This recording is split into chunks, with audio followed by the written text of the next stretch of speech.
Hey everyone, this is David Nagel. We're about to go really deep in the idea of gratitude and how you can make it a permanent mindset. Grateful for everything all the time. Come check it out.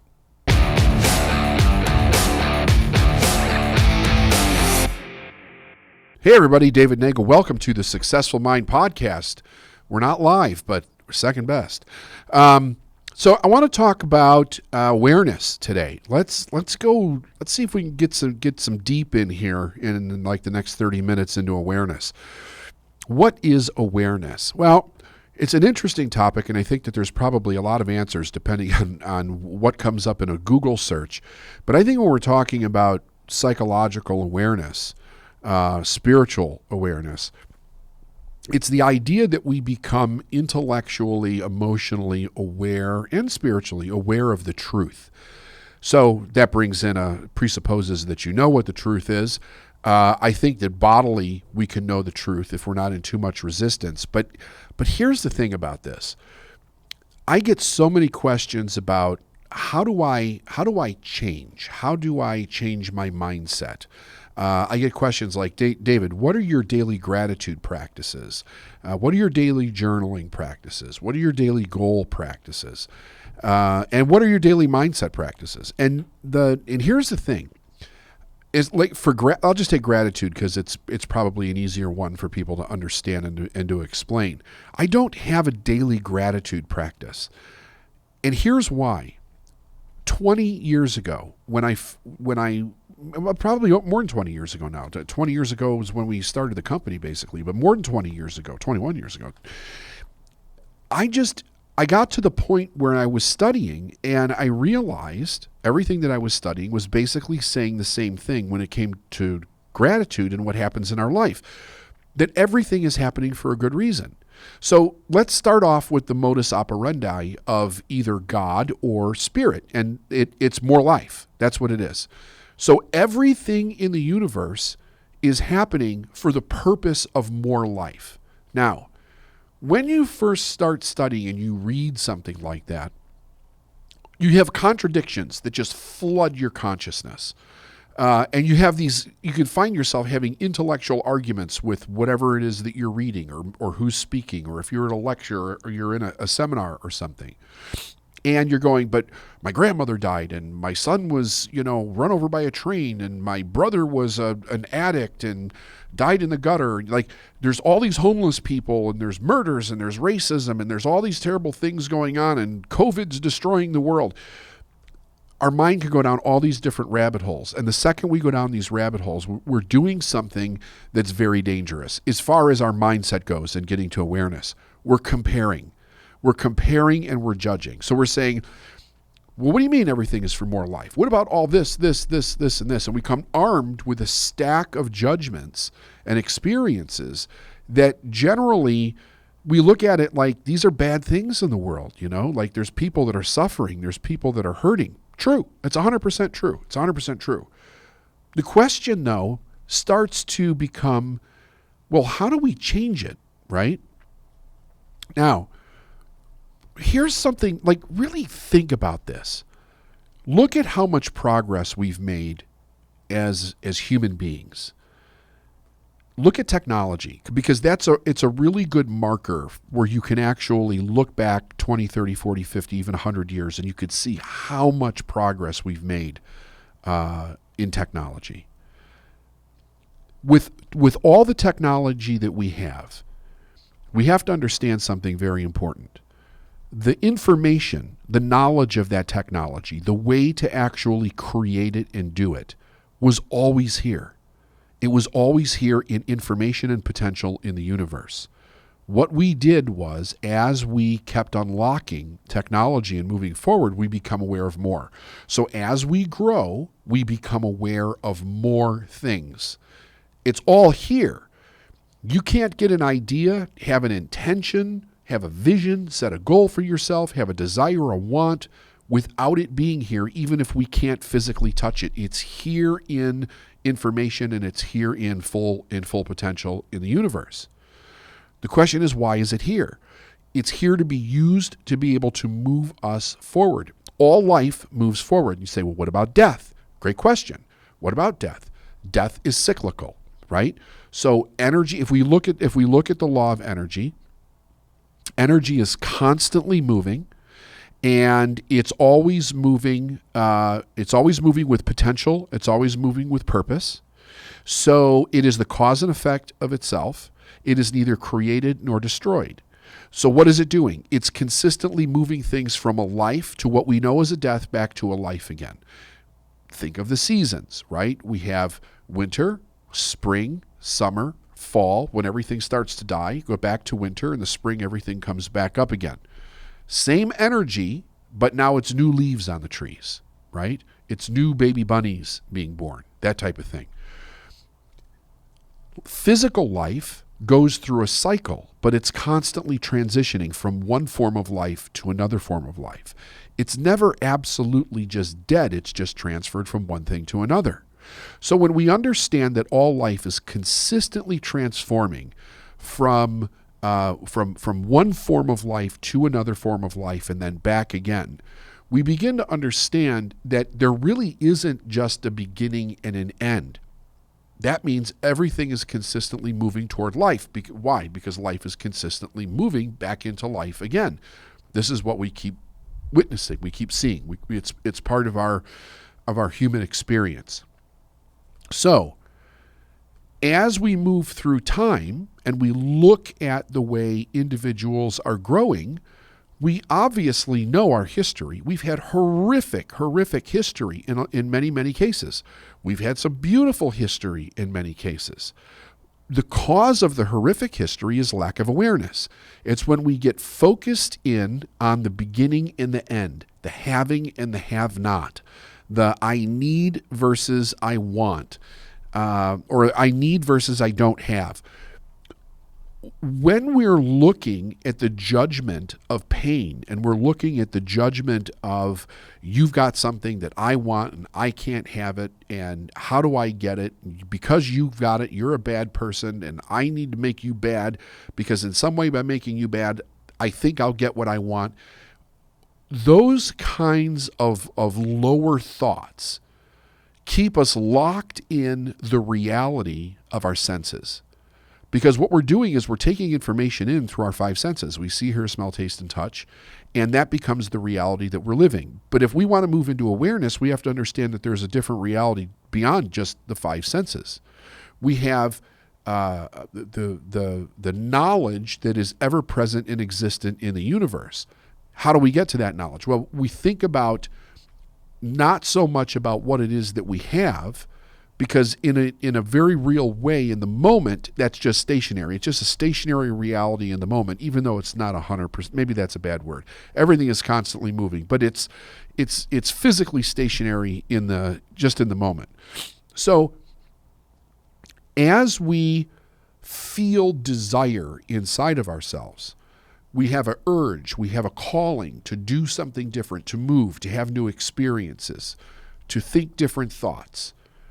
Where is all of that right now? Well, it's already here. But as we allow ourselves to think a thought, it stimulates other thoughts. As we think of an idea, it stimulates other ideas. As we try to work through problems, we get more solutions. Those things are already here. So it's all consistently bringing us information to move forward. Now, I also realize that when we do that, we're engaging our power of choice to be able to focus on something specifically, to create something specifically. We can also use that choice to focus on something bad. And I think that's why in a lot of scripture you hear the cautionary tales of not judging, because when we judge, we're focused on something that basically, whatever the facts are, the truth is that we're focusing on something that is our perception for the moment. Perception becomes reality in the mind of the perceiver. So how do we get to this gratitude thing? Well, think about this. If I'm focused on something that happened and I'm using my perception and my ability to give something meaning and say that this thing is bad or this thing is not good, it becomes the totality of that in my experience. So how do I move to gratitude if I've already judged something as being bad? Well, the only way that I can do that is if I decide that I'm going to take my choice, my ability to choose. I'm going to see if I can focus on the thing that's bad and find something good in it. But here's where the rub is. This is where the real problem in this idea is. Now think about this. I've already said that it's bad. How do I say that it's bad? Because there's something that's being represented that I don't like, that I'm judging, that I'm giving meaning to, that makes it bad. If I don't change my meaning, how do I actually get to anything that's good in that judgment? I can't. The only way that I can do that is if I change the meaning around the thing that I'm observing. The error that I see so many people make is that they focus on a thing, they judge the thing, they're hurt, they're angry, they're upset, they're depressed, they're sad, whatever the experience is that they're having based on how they're focusing on a thing, and then they try to practice gratitude. So it's like, I'm grateful for this. I'm grateful for this.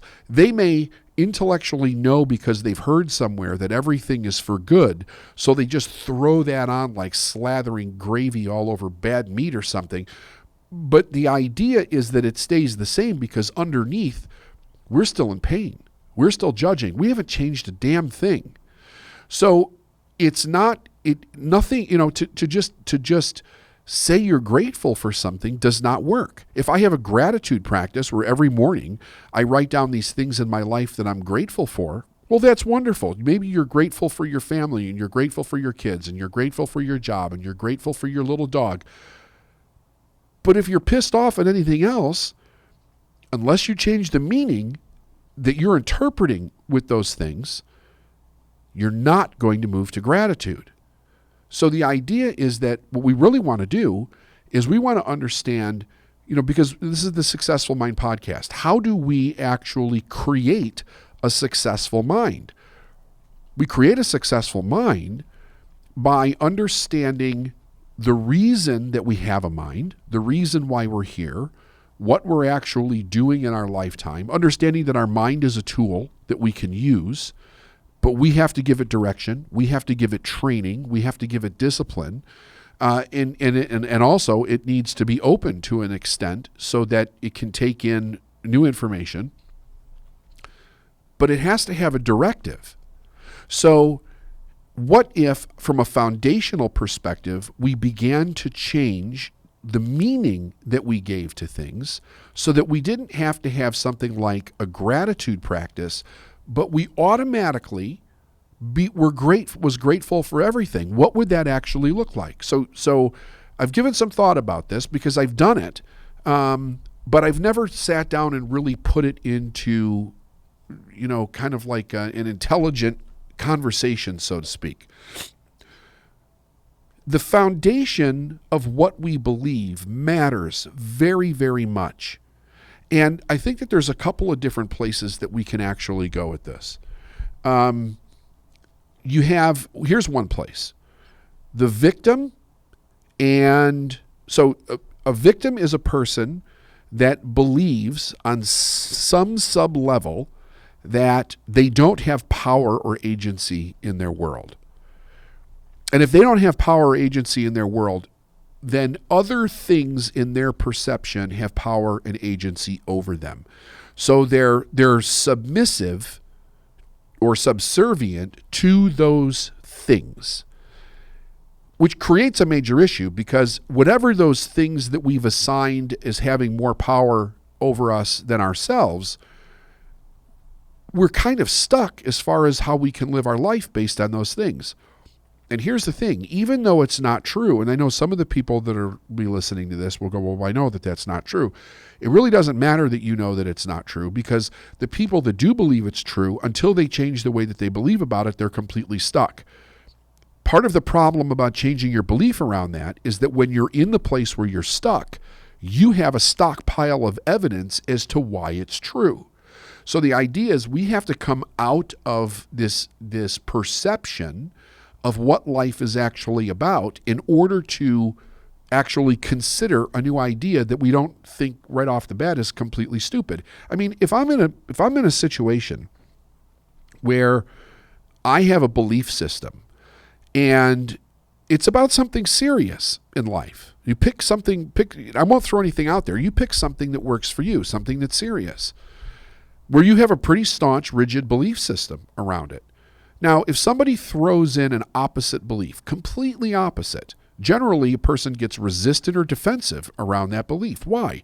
Because holding on to that belief means something. It gives us a feeling of certainty. It gives us a feeling of security in life.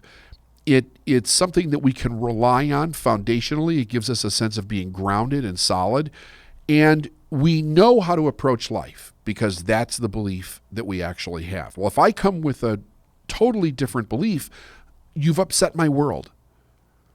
I don't feel certain. I'm not feeling really secure. I don't know what that means, that you're changing, you're presenting something that changes my belief system or that threatens my belief system. I don't know what that means.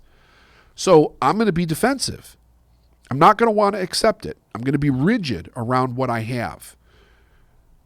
I can't move forward holding that position so staunchly in my life.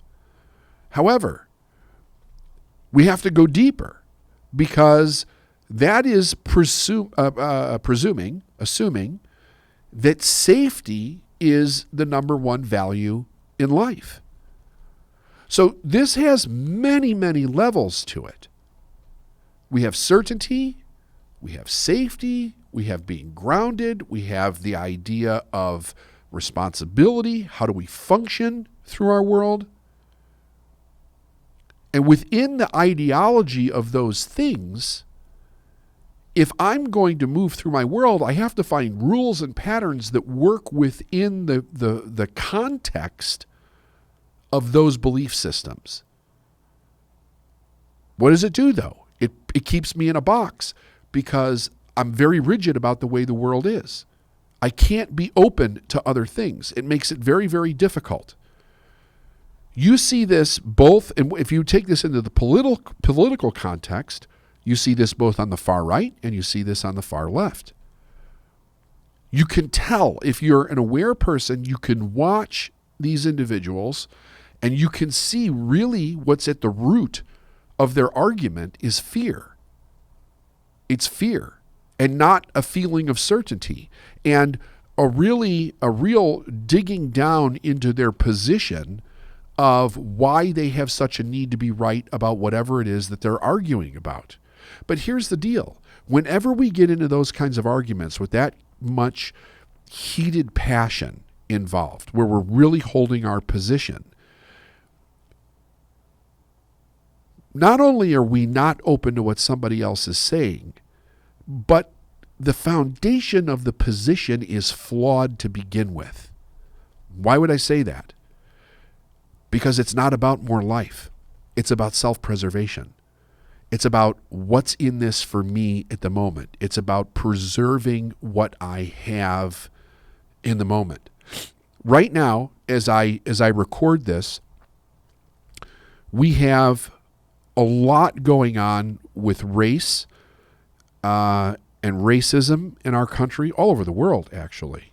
And we have this idea that's the narrative that's being put forward about Black Lives Matter. And what's interesting is if you watch some of what's actually going on out there, you'll have people say Black Lives Matter, and instantly somebody will jump in on the internet or the news or somewhere else and go, all lives matter, or white lives matter, or my life matters too. It's like, duh, nobody's saying your life doesn't, but the way a person hears it, they feel like they have to double down on the fact that they matter. Why? I mean, we all know all lives matter. Black people and other people in our world are trying to take a stand for the atrocities against certain individuals in our world right now. Nobody's saying that all lives don't matter. But when you see someone like push that narrative forward, you have to ask, well, what is causing that? Fear that you might be saying my life doesn't matter, or you might be saying your life is more important to me. but they're not hearing what's actually being said. So you go into a defensive position. So I'm using that example because that's where we are in the world right now. But what if we had underneath this foundation for everybody, political, non-political, what's going on now, what happened 10 years ago, what's going to happen 10 years from now? It doesn't matter where. It doesn't matter what the subject is.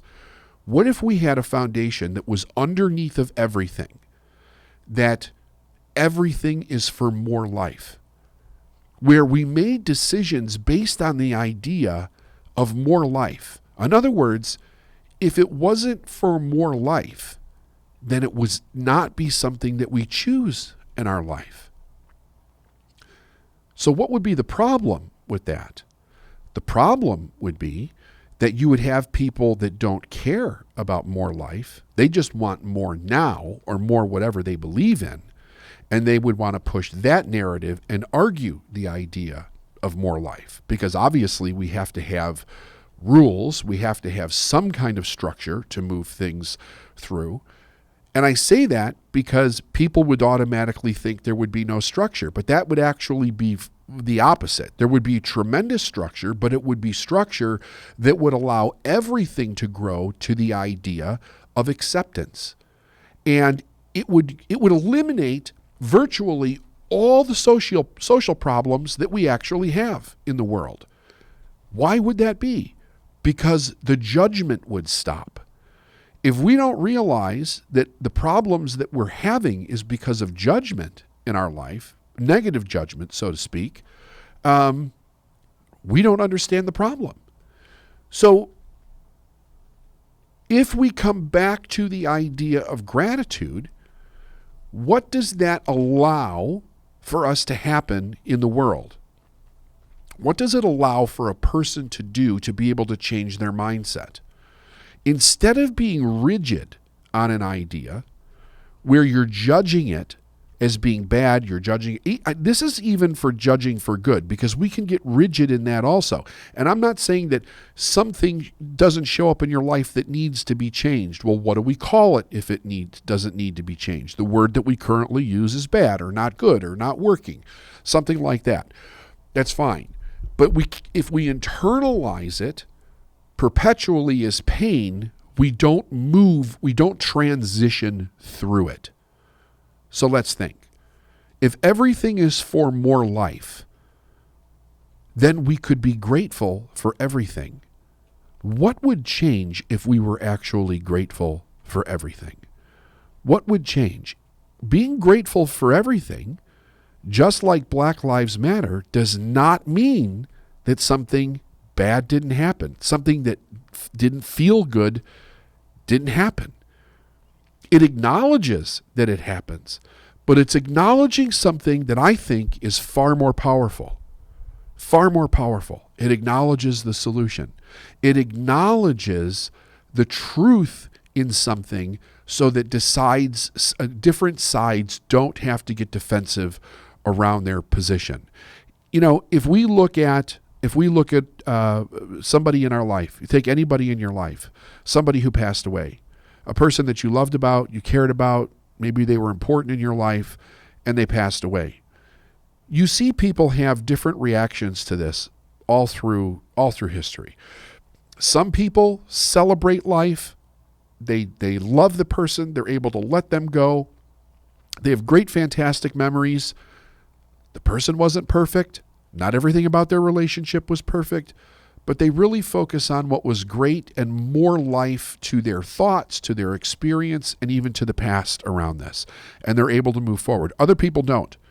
On both ends of the spectrum, you have people that lose somebody that they love and they never get over it, and their life is kind of in shambles. They never really live fully again after they've lost this person, right? And I'm not discounting somebody's pain, right? It can be very painful. It can be very painful.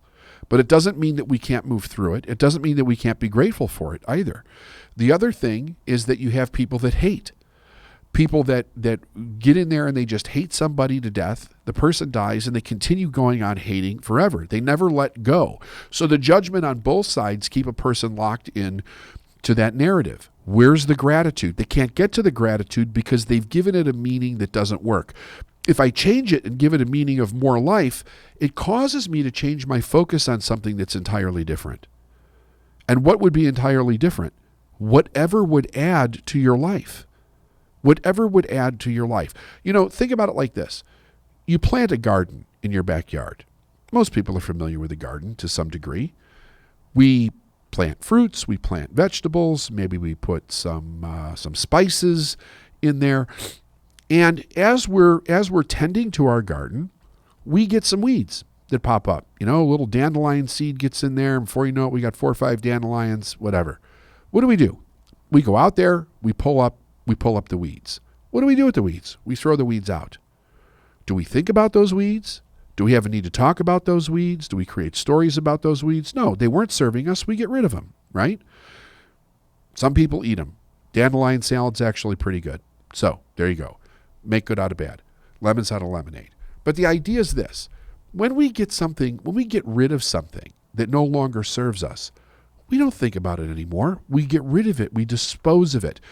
When we get rid of waste from our body, we don't think about it again. It served us. It's now waste. It's gone. We're grateful for the food and nutrition, but the waste is now gone, and we don't think about it, right? We also have thoughts that are waste. We have experiences that we don't need to carry into the future, that we can just completely let go. You literally can, I heard somebody say, don't think about trying to be happy because, boy, that's a big deal. How do you make that happen? You stop going through life with a nihilistic attitude about what's happening, and you really train yourself to look for the good. Now, here's my challenge to everybody listening to this. And by the way, if you'd like me to do more podcasts about this topic, I could do a lot on this. And I'd be happy to do so in the future. If you would send us a message and let us know, if we get enough of them, I'll be happy to do some more because I think it's really needed right now. But think about this. Here's the challenge. Ask yourself this question: What is it that you're afraid of to let something go that was bad? Okay. Now, really think about this. Try not to react. You may react at first. You don't need to send me an email on it.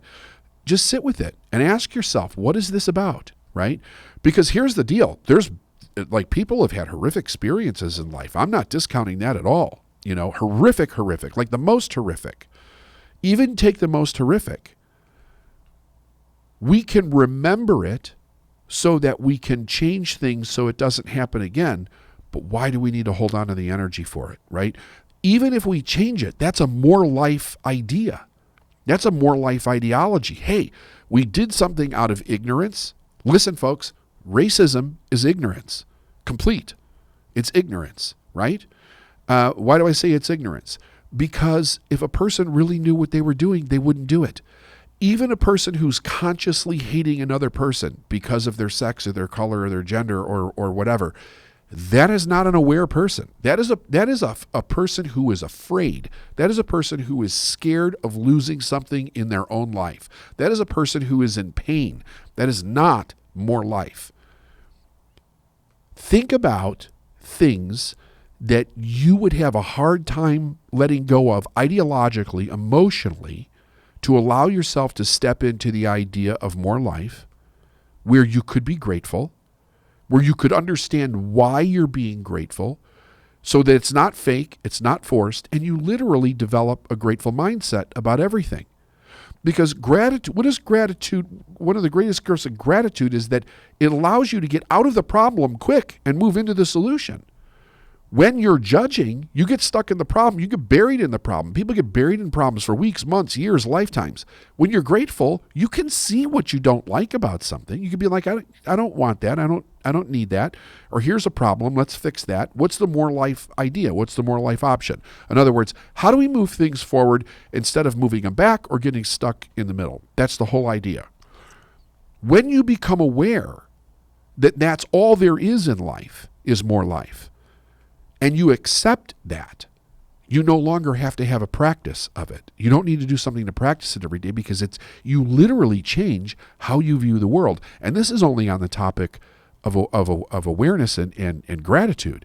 Like, there's all different kinds of awarenesses. I've talked many times on the idea that success is an awareness. Are there skill sets within success? Absolutely. But basically, success is an awareness. If you're programmed from a little kid with the idea of failure, and you're not good enough, and you're not lovable, and other people have things you can't have, and you've been dealt a raw hand, then that becomes your experience. You don't have the awareness of success. When you have the awareness of success, success comes easily, and it comes frequent to those individuals. They live in success. Does it mean that they don't have issues, problems, setbacks? No, but nobody gets stuck in them. We just continue to move forward. So, there's some subtleties here, but there's some really big lessons, in this podcast. Think for yourself. Really step aside. Think for yourself. Bring the emotions down. Think. If I was to let something go in my life, if that really triggers me, ask yourself why. And if you want to hear more on this, let us know. We'll be happy to do more. Take care, everyone. Hey, folks, that's a wrap on gratitude and awareness. I think it was an amazing podcast. Let me know your thoughts. Leave comments, subscribe, tell your friends. See you on the next Successful Mind podcast.